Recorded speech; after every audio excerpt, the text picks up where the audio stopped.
Damos gracias al Señor porque nos podemos encontrar nuevamente en este lugar, una nueva semana, un nuevo mes, último trimestre del año, y el Señor ha sido fiel y lo seguirá haciendo, por siempre lo será. Vamos a orar para dedicarnos a reflexionar un poco en la palabra de Dios. La palabra de Dios es nuestro alimento, es nuestro sustento, es nuestra lámpara para el camino de la vida. Allí están las promesas que necesitamos recordar, que necesitamos aprender. Allí está el consejo que nos es necesario para las decisiones que tenemos que tomar en el día a día. Allí están los recordatorios que nos hacen falta también, que lleguen nuevamente a nuestro oído, a nuestro corazón. Allí está la vara, la línea de corrección. Cuando no estamos bien centrados, la palabra de Dios nos puede indicar dónde está nuestra falta, dónde está nuestro fallo y cuál es el ajuste, el arreglo que tenemos que hacer. Es todo lo que necesitamos está en este libro. No en lo que yo les pueda decir, no en lo que alguien pueda decir, sino en lo que Dios ya nos ha dicho por medio de su palabra. Vamos a pedirle que nos bendiga entonces en este tiempo que vamos a dedicarle a ella. Señor, te damos gracias en primer lugar porque podemos estar reunidos acá.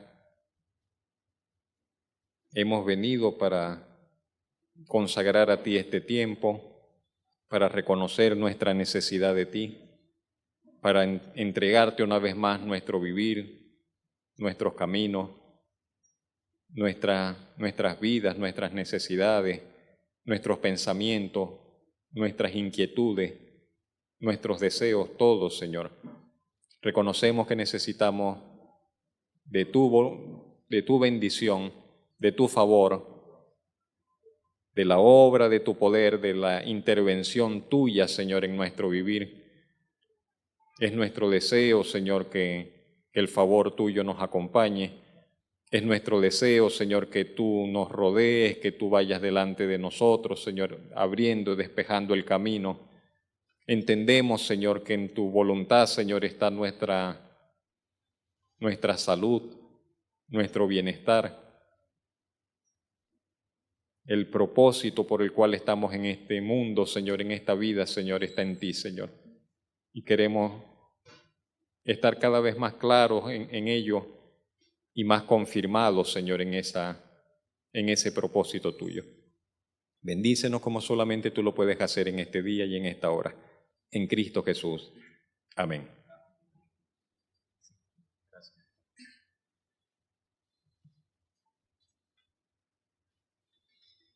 Puede abrir su Biblia en el Salmo 5, por favor.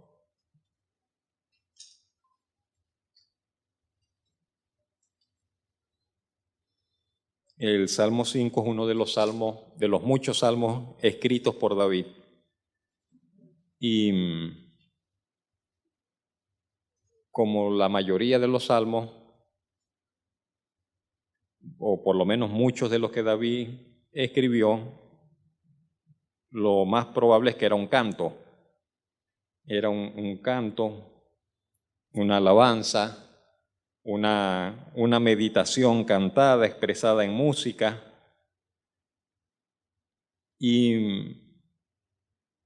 Pero no era como la música de hoy. Hoy estamos en una crisis terrible con la música. La música de hoy no es música. Las letras no son letras, no hay, usted sabe, no hay mensaje, una palabra, una vulgaridad, un ruido, una expresión allí, pero no hay poesía, no hay algo que comunicar, pero no era así en aquellos tiempos. Y entonces nosotros leemos el Salmo de David, que es una canción, pero hay todo un desarrollo, hay todo un mensaje profundo allí, podríamos profundizar en cada línea, en cada frase, hay significado, hay toda una profundidad de fe, de convicciones expresada en ese Salmo, como en muchos otros. El mensaje lo he llamado la gran diferencia. Si hay alguien que pueda hacer la diferencia en nuestras vidas, es el Señor. Y no solo hace la diferencia, Él hace la gran diferencia. Sí, solamente Él puede hacer la gran diferencia en nuestra vida. Y yo quiero pedirle que comencemos con los últimos versículos de ese Salmo, versículos 11 y 12, el final del Salmo. Dice, pero alégrense todos los que en ti confían, den voces de júbilo para siempre, porque tú los defiendes. En ti se regocijen los que aman tu nombre, porque tú, oh Jehová, oh Señor, bendecirás al justo, como con un escudo lo rodearás de tu favor. Preciosas palabras. Y lo primero que diríamos entonces es que nuestra confianza, nuestra fe, cuando hablamos de confianza es fe, cuando hablamos de fe hablamos de confianza, nuestra confianza será nuestra fortaleza únicamente si está puesta en el Señor.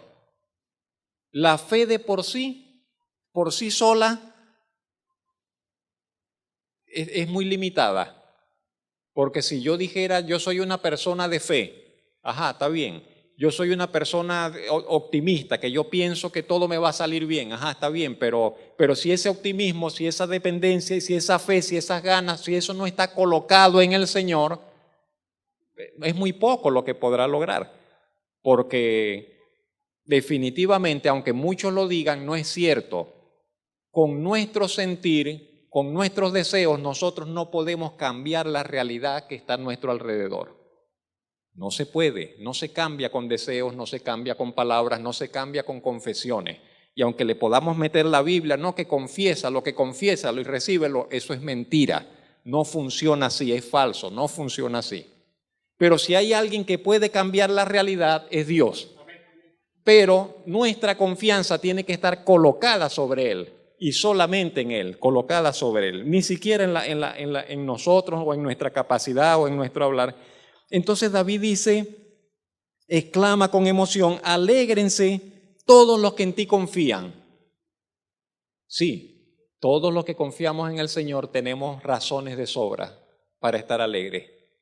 Deberíamos estar la mayor parte de nuestra vida contentos, porque Dios está en medio nuestro, porque el Señor está presente. Alégrense todos los que en ti confían, den voces de júbilo, no dice a veces. ¿Den voces de júbilo cuándo? Para siempre, para siempre. Eso parece, usted sabe, distintos colores, porque son distintas frases, quería enfatizar un poco cada una de ellas, ¿no? Y esa es la gran realidad, y ese es el gran secreto. ¿Dónde está el secreto? En eso, en confiar en el Señor. Ese es el secreto a voces que siempre proclama la Biblia, que Dios es el que hace la diferencia, que el Señor es el que hace la gran diferencia en la vida de todos aquellos, y quiero decirlo así lentamente, en la vida de todos aquellos que aprenden a confiar en Él. Quiero decirle, el confiar en Dios es algo que se aprende. Es algo que aprendemos, es algo que desarrollamos, es algo que al principio vamos así como con cautela. Me dicen que Dios es así. Yo voy a probar a ver si es verdad. Y vamos como que descubriendo como que sí es cierto.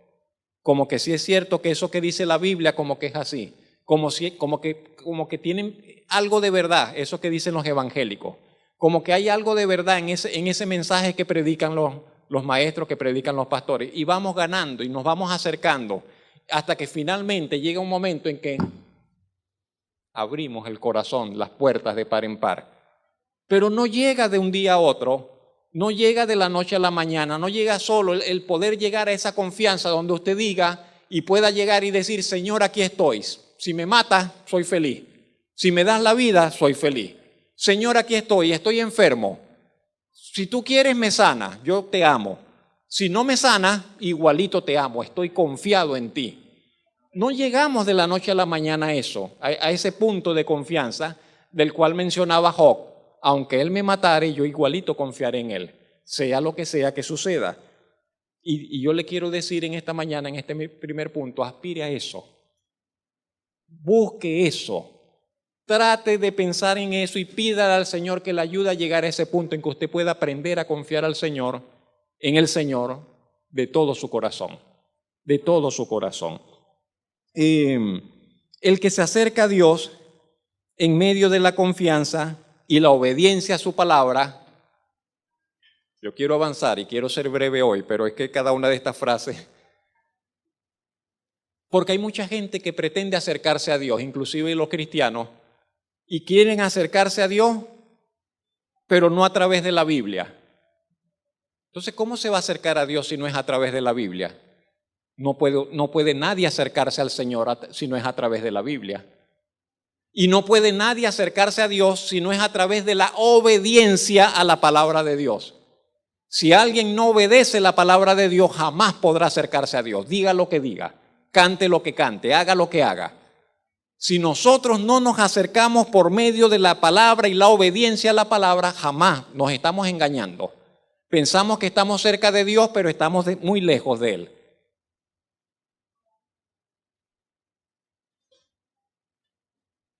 Es una puerta a la cual hay que pasar, la puerta de las Escrituras, la puerta del obedecer al Señor. Pero si alguien se acerca a Dios por medio de la confianza y la obediencia a su palabra, encontrará que el Señor hace posible todas las cosas, independientemente de las circunstancias. Independientemente de las circunstancias. Podremos mirar siempre hacia el futuro con esperanza.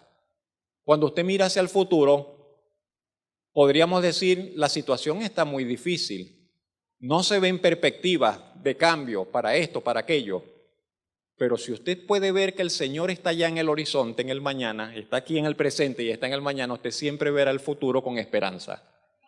Porque el que hace la diferencia es el Señor. El que la hará es el Señor. Y la primera razón que el salmista alega, atrás, por favor. En ti se regocijen, y la frase en rojo dice ¿por qué? Porque tú los defiendes. Y la pregunta que yo me haría y le invito a que usted se haga es, ¿y es que necesitamos ser defendidos? ¿Y defendidos de quién? ¿O defendidos de qué? Si Dios entonces nos defiende, ¿pero por qué nos defiende? ¿Tenemos necesidad de ser defendidos? ¿Qué hay? ¿Qué hay que nos amenaza? ¿Qué hay que nos pone en peligro? ¿Qué hay que necesitamos que Dios nos defienda? Pensemos un poquito en ello. Y yo le diría, aunque pocas veces lo pensamos así, no lo queremos ver así, y claro, tampoco tal vez no sea sano verlo todo el tiempo así, pero el mundo en que vivimos es una jungla. El mundo en que vivimos es una selva, donde dicen el más fuerte, sí, en cierta forma. Y en este mundo en que vivimos, la vida donde transcurre nuestro vivir, en este espacio necesitamos que Dios nos defienda. Son muchos los peligros que hay a nuestro alrededor, son muchas múltiples los factores que amenazan nuestra seguridad, nuestro bienestar. Peligros de todo tipo, peligros naturales, peligros espirituales, peligros morales y peligros que surgen especialmente de aquellos que son enemigos de Dios, de aquella gente que es la mayoría, que vive de espaldas a Dios y hace cosas que nos amenazan, nos ponen en riesgo. Podríamos mencionar muchas cosas, solamente voy a mencionar una. Según la Oficina de las Naciones Unidas contra la Droga y el Delito, actualmente en nuestro planeta se producen cerca de 450,000 asesinatos al año. Casi 500,000 de asesinatos al año. Cada día son miles los que son asesinados. Y es una cifra muy... Y no sucede solo por allá, sucede en nuestros barrios, sucede en nuestras calles, sucede en nuestros municipios, sucede en nuestra Venezuela tan golpeada. necesitamos ser defendidos. Esa es una realidad. Necesitamos ser protegidos. David continuó exaltando al Señor y lo hizo refiriendo que el Señor bendeciría al justo. Dice la parte en blanco, porque tú, Señor, bendecirás al justo. Y luego dice la otra frase en rojo, ¿lo rodeará como con qué? Y entonces nuevamente, ¿qué hace un escudo? Protege. Entonces dice David, el Señor al justo lo rodea como con un escudo, lo protege, se vuelve como una coraza para con aquellos que confían en Él. ¿Y por qué necesitamos ser protegidos? Como con un escudo. Y le diría, realmente y especialmente en estos tiempos que vivimos, que son tiempos malos, necesitamos esa protección. Son tiempos de pandemia, hermano. No solo de la enfermedad, de pandemia moral, de pandemia del pecado. Tiempos que se agravan por la irresponsabilidad y la corrupción de muchos, de todos, en la mayoría de los que viven de espaldas a Dios. Tiempos de los que pequeños grupos toman decisiones que nos afectan a todos. Que nos afectan a todos. Vivimos en un mundo lleno de recursos. Cuando el testimonio de la Biblia es que cuando Dios hizo la tierra, dice, y vio Dios lo que había hecho, y era bueno, y bueno en gran manera. Dios nos regaló un planeta lleno de recursos, pero maravillosos. Actualmente somos cerca de 7.000 millones de personas sobre la tierra. Y la tierra da para sostener esos 7.000 y mucho más. Y sin embargo, por causa del pecado, por causa del mal, por causa de los problemas morales, según el informe de inseguridad alimentaria en el mundo de las Naciones Unidas 2021, elaborado por 5 agencias de las Naciones Unidas, en la actualidad hay más de 700 millones de personas que padecen hambre en el mundo. No debería pasar. Y hay 800 millones de personas que todos los días dicen, hoy ¿qué comeremos? ¿Cómo resolveremos hoy la comida? Y en un mundo donde hay tantos recursos. Y cada año que pasa se suman 10 millones más de personas a la pobreza. Cada año que pasa son 10 millones más que comienzan a entrar en necesidad.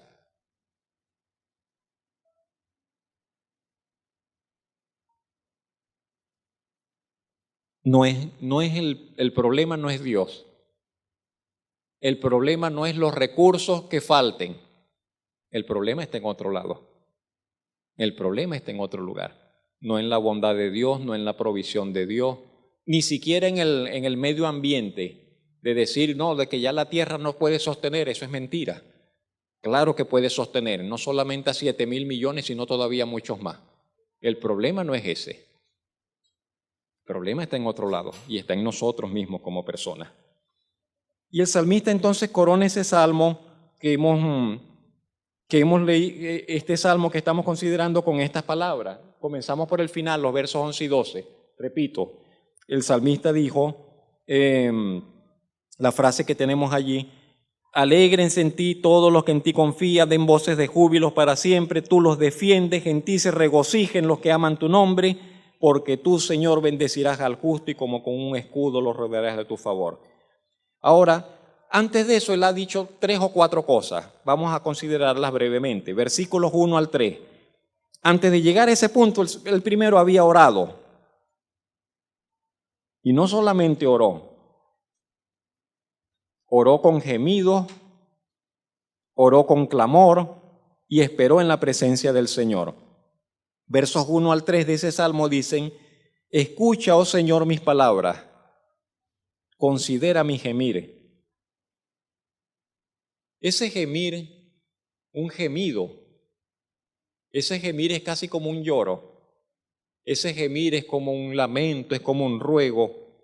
Y luego él diría, está atento a la voz de mi clamor, Rey mío y Dios mío, porque a ti oraré.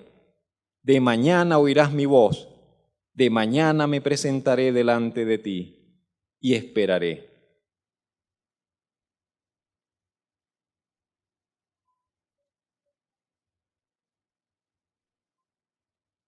Nada nos podrá fortalecer tanto y ayudar tanto como la oración, mis hermanos.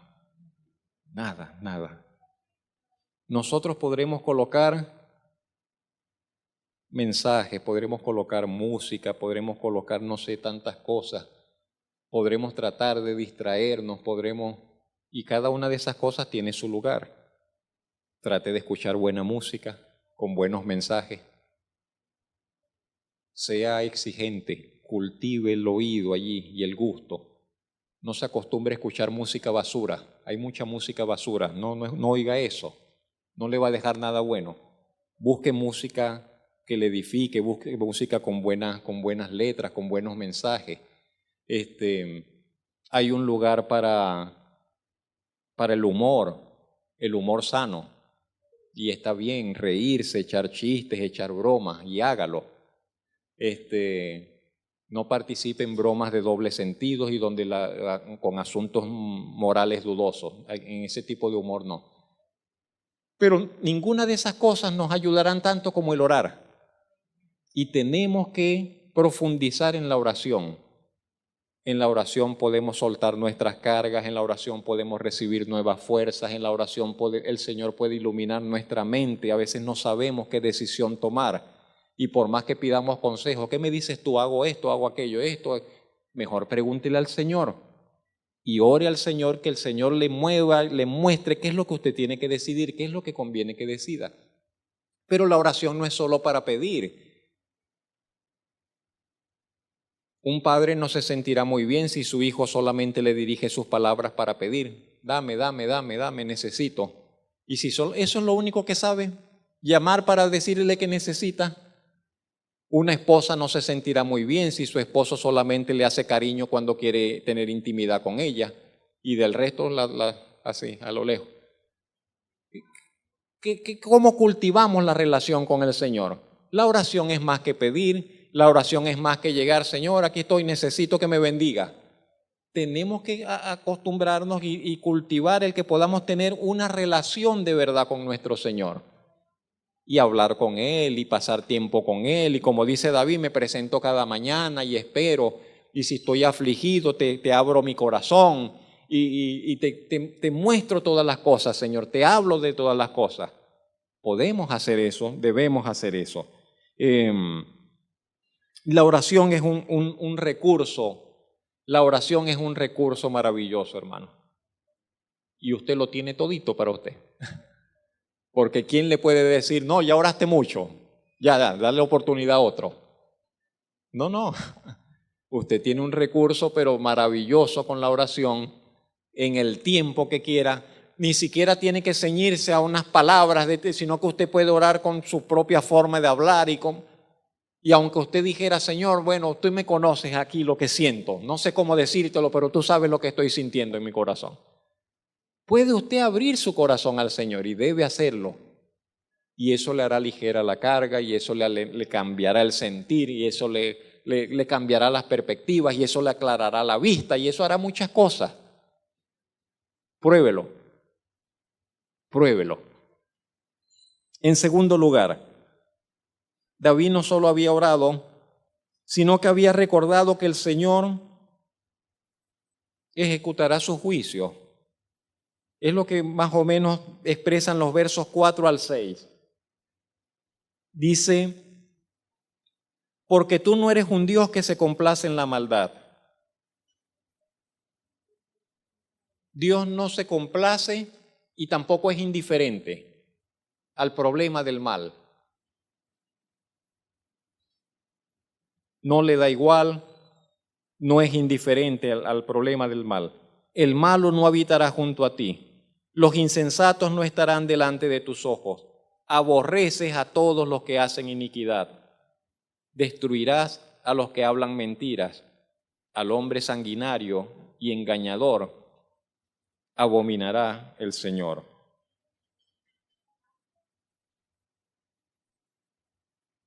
El problema de la maldad, el problema de la injusticia es algo que nos golpea mucho.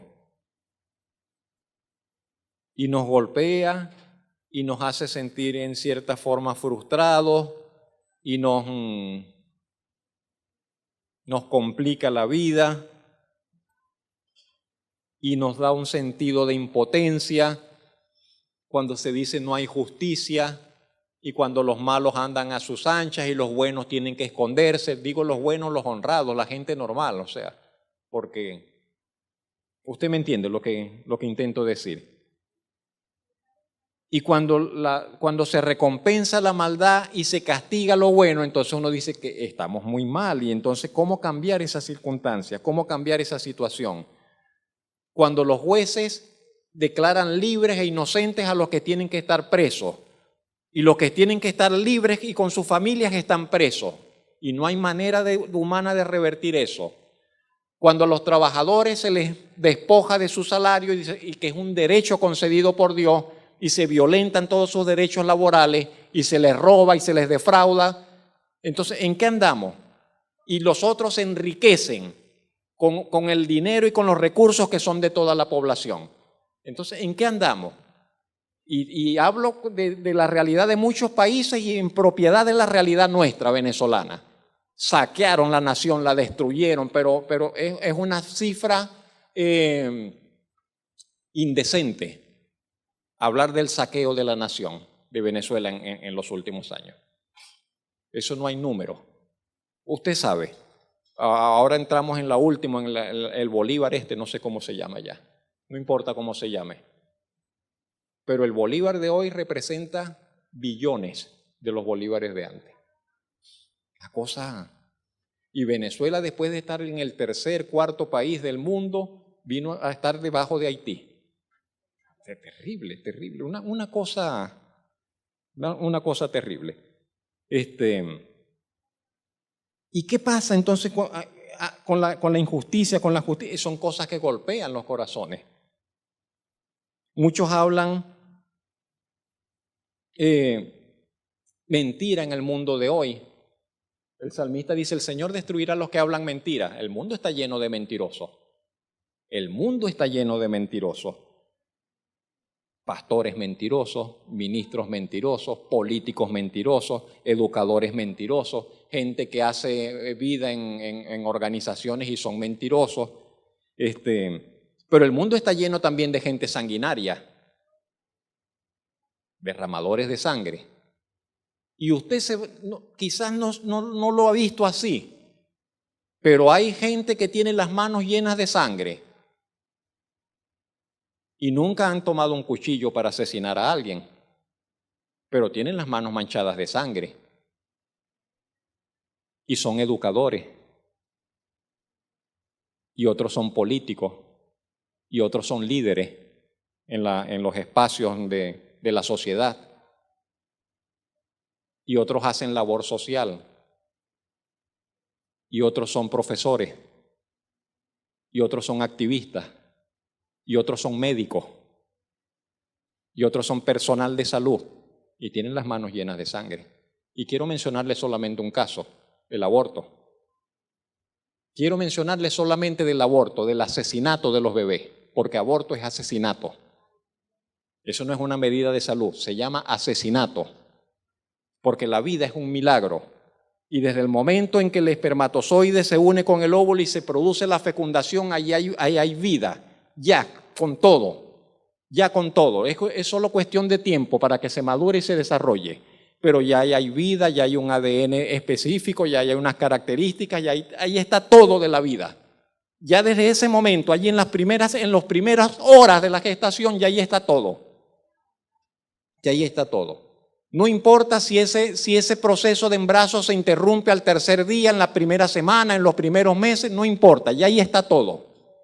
Ya ahí está la vida de Dios, ya hay un alma. Ya ahí hay un espíritu, ya allí está un ser humano completo, ya está un ser humano completo que pasará la eternidad con Dios o separado de Dios.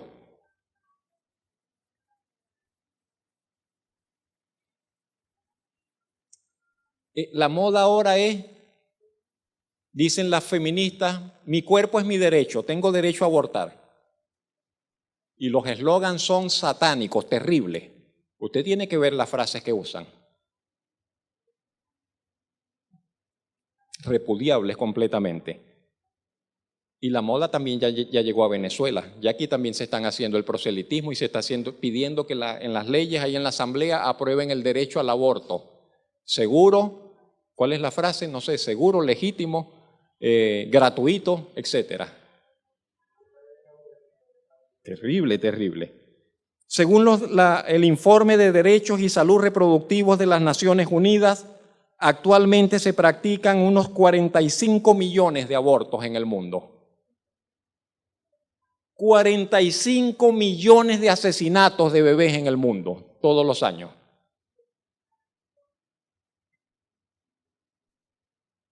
En un minuto, 60 segundos, cada minuto hay 85 bebés que están muriendo, que están siendo asesinados. 85 abortos en cada minuto. ¿Cuántos minutos llevamos aquí hablando desde que comencé el mensaje? 10 minutos. Bueno, ya van como 850 abortos. Ese es el mundo y esa es la sociedad en la cual vivimos. Y se está haciendo ley, entonces, y se está haciendo la costumbre. No, es que es el derecho de todo. Y eso es ser derramador de sangre. Cuando a usted le pregunten, aborto es asesinato, aborto es pecado. Es pecado, es asesinato, es cometer muerte, es atentar contra la vida, no hay derecho. No hay derecho a eso. La vida es sagrada, la vida es un don de Dios. En tercer lugar, había una imagen, Néstor, antes de eso.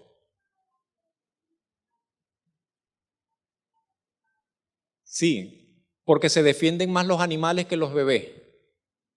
Y hay leyes para proteger las tortugas. Y se castiga con cárcel a quien pueda poner en peligro las tortugas. Pero a los que van a matar a los niños no hay problema. Y entonces hay leyes para proteger a los gatos y hay campañas para salvar a los gatos. Pero para salvar a los bebés no hay campañas, no. Entonces, ¿qué? No importa. ¿Qué clase de mundo en el que vivimos? En tercer lugar, el salmista renovó su intención de tener comunión con el Señor. Versos 7 y 8. Y aunque esto es así, toda esta realidad perversa y todo este mal, el salmista dice, verso 7, pero yo, por la abundancia de tu misericordia, entraré en tu casa. Andaré hacia tu santo templo en tu temor. Le dice, guíame, Señor, en tu justicia a causa de mis enemigos. Endereza delante de mí tu camino.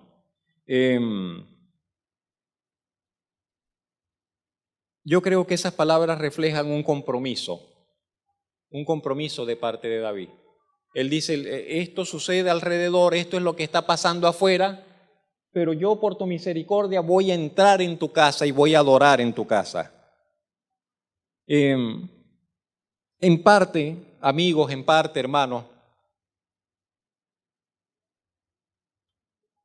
sucede que a veces no avanzamos más por la debilidad de nuestros compromisos. Sea lo que sea que nosotros vayamos a hacer, necesitamos comprometernos. ¿Se ha dado cuenta de eso, verdad? Necesitamos comprometernos. Si yo voy a formar una familia, no basta con que solamente nos gustemos y nos atraigamos. Tenemos que comprometernos el uno con el otro. Y un esposo tiene que comprometerse para con su esposa. Y los padres tienen que estar comprometidos para con los hijos. Y hay que tratar de que los hijos se comprometan para con la casa, que no están en un hotel, que no están allí para, ¿no? Hay que comprometerse como familia. Pero cuando hablamos de la iglesia, yo le diría a usted, sin saber mucho de usted, que usted necesita comprometerse con la iglesia local. No le hace bien a usted venir cuando usted quiera. Y hoy voy para allá, hoy la semana que viene voy para otra iglesia, después no sé, no tengo ganas, no voy más, después vuelvo a aparecer. No, usted necesita comprometerse. Le hace falta, es lo que quiero decirle. Y hay muchas cosas que usted no recibirá del Señor hasta que usted se comprometa. Y usted se comprometa y usted diga, esta es mi casa. Esta es mi familia allá, pero usted diga aquí, esta es mi familia espiritual acá, esta es mi casa. Y que usted se comprometa. Y entonces usted acá aprenda a llorar con los que lloran y a reírse con los que ríen, a celebrar y las victorias y también a llevar la cuota de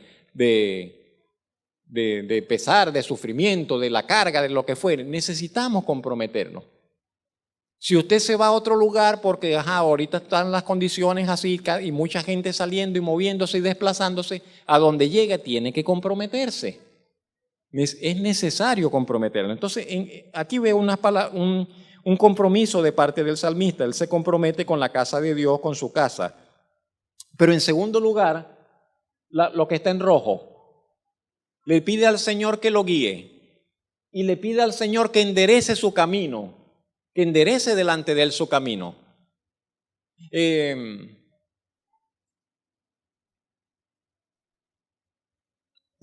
Tenemos que tratar de no perder esa disposición de ser corregido, de ser guiado y de que el camino nos lo enderecen el Señor. Pero el Señor lo hace muchas veces y casi siempre a través de otros como nosotros. Y entonces si yo no me dejo corregir, si yo no dejo que nadie me hable, porque cada vez que alguien me dice algo me pongo bravo y me siento ofendido, es muy difícil que el Señor me enderece el camino y que el Señor me corrija y que el Señor me guíe. Entonces necesitamos tener la suficiente sencillez para que nos podamos corregir unos a otros, amonestar, como dice la Biblia, unos a otros, exhortar unos a otros, animar unos a otros, llamar la atención unos a otros, porque esa es la forma como el Señor obra en medio nuestro. ¿Sí me explico? Es lo normal. No solo venimos a escuchar una charla, que está bien, pero venimos a hacer vida de familia, vida cristiana, vida de familia, de fe. Necesitamos ir más allá y poder compartir y poder estrechar y poder tener la confianza, por un lado, para abrirnos a otros y permitir que otros, no serán todos, pero algunos, no sé, que otros puedan llegar y atreverse a decirnos las cosas. ¿Sí me explico? Eso es importante y eso es necesario. En cuarto lugar, y creo que último, David reconoció que no podía confiar en los hombres porque no son sinceros, porque a veces endulzan las palabras para engañar. En los versos 9 y 10 él se expresa de la siguiente manera, dice: en la boca de ellos no hay sinceridad, sus entrañas son maldad, sepulcro abierto es su garganta, con su lengua hablan lisonjas, o sea, palabras agradables. Castígalos, oh Dios, caigan por sus mismos consejos, por la multitud de sus transgresiones, échalos fuera, porque se rebelaron contra ti. Yo creo que eso habla un poco del discernimiento. Necesitamos discernir. Usted necesita tener discernimiento, que usted pueda ver a las personas y saber si son sinceras, por lo menos, si le está diciendo la verdad, si es sincero para con usted. El discernimiento siempre será una necesidad y una muy grande herramienta. El engaño es algo generalizado, en todas partes está presente. Pero yo creo que parte de la voluntad de Dios para con nosotros es que nosotros podamos discernir cuando alguien anda en la verdad, cuando alguien viene con malas intenciones, cuando alguien está tratando de estafarnos, cuando alguien nos está tratando de enredar en un cuento chino, en algo que no es, cuando alguien se acerca con malas intenciones para con nosotros o para con algunos de los nuestros, pero especialmente que nosotros tengamos discernimiento a la hora de examinar, de pesar, de sopesar a los líderes. El liderazgo es una necesidad. El liderazgo político, el liderazgo gerencial, el liderazgo espiritual, religioso es una necesidad. Pero qué tragedia que hay tanta gente pícara, que hay tanta gente engañando en los puestos de liderazgo. ¿Y quién los coloca allí? No llegan solos. Entonces la mayoría de las personas los colocamos nosotros allí y los mantenemos allí, los apoyamos allí. Y digo, ¿dónde está nuestro discernimiento? ¿Dónde está nuestra capacidad de decir, no, ese hombre es malo, no, ese hombre no es correcto, no, esa persona no es honesta? Necesitamos discernir. Y aún más, y con eso cierro este punto, la oración. Está en rojo allí. David se atrevió a decir, Señor, a esa gente castígala. Señor, a esa gente júzgala. Son enemigos, se rebelaron contra ti. ¿Cómo oramos nosotros para con esas personas? ¿Qué le vamos a pedir al Señor con relación a las personas que están pervirtiendo el derecho y que están obrando mal? Señor, bendícelo. No podremos orar de esa manera. Yo le diré, no puede usted orar de esa manera. Pídale, Señor, júzgalo. Señor, júzgalo, porque está en un puesto de responsabilidad y tiene una responsabilidad asignada por Dios. Júzgalo, Señor, de acuerdo a tus criterios. Tú sabrás qué vas a hacer con él. Yo no puedo saberlo. Pero tenemos que orar frontalmente en ese sentido, de esa forma. El mundo en que vivimos, con sus luces, con sus cosas maravillosas, también tiene muchas sombras, también tiene muchos aspectos que son lúgubres, oscuros. Y no me engaño pensando de que esto va a cambiar la situación del mundo. No cambiará. Cuando yo leo la Biblia encuentro que no cambiará, que la situación irá peor, que los últimos tiempos van a ser tiempos críticos, muy críticos, porque lo dijo el Señor Jesucristo. No porque lo digo yo, lo dijo el Señor Jesucristo. Y se levantará nación contra nación y reino contra reino, y habrá hambres, y habrá pestilencias, y habrá terremotos, y habrá esto, y el nivel del mar irá en aumento, y habrán inundaciones en todas las costas, y habrá temor, y habrá pánico, en fin. Entonces, si el Señor Jesucristo dijo eso, ¿qué puedo esperar yo? ¿Qué puedo esperar yo con relación al mundo en el tiempo por venir? No me gusta lo que veo. A veces me preocupa, a veces me asusta, pero entiendo, está escrito. Y todo esto va en un proceso hasta que va a culminar en el retorno del Señor Jesucristo, porque regresará. Porque así como es cierto que murió por nuestros pecados y resucitó, también es cierto que regresará. Porque Él dijo que iba y regresaría. Iba y regresaría. No es mentiroso, es el Dios de verdad. El Señor es verdadero. Entonces regresará. Y luego entonces sí, esperamos, como dice la promesa, como lo dijo el apóstol Pedro, esperamos del Señor cielos nuevos y tierra nueva, en los cuales morará la justicia. Sí, esperamos ese mundo, un mundo mejor, un mundo nuevo donde no habrá pecado, donde no habrá mal, donde no habrá tropiezo, donde, como dijo el profeta Isaías, el niño se va a morir, pero si se tiene que morir, se morirá de 100 años. Pero no se morirá ningún niño pequeño, no habrá nada de eso.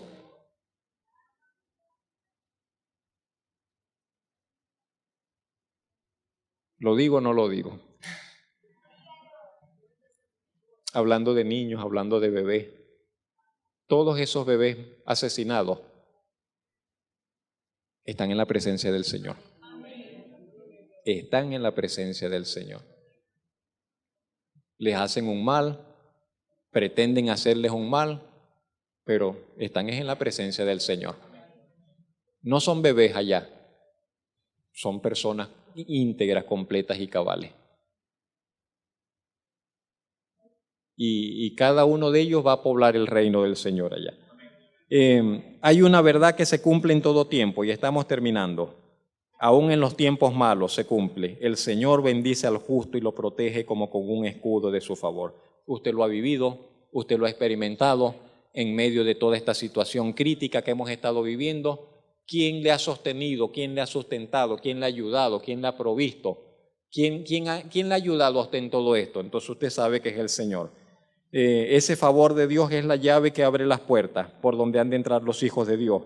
Ese escudo del Señor es nuestra paz, es nuestra seguridad en medio de la tormenta. No nos engañamos, sabemos que vivimos tiempos malos y peligrosos. No tengo ningún problema en confesar.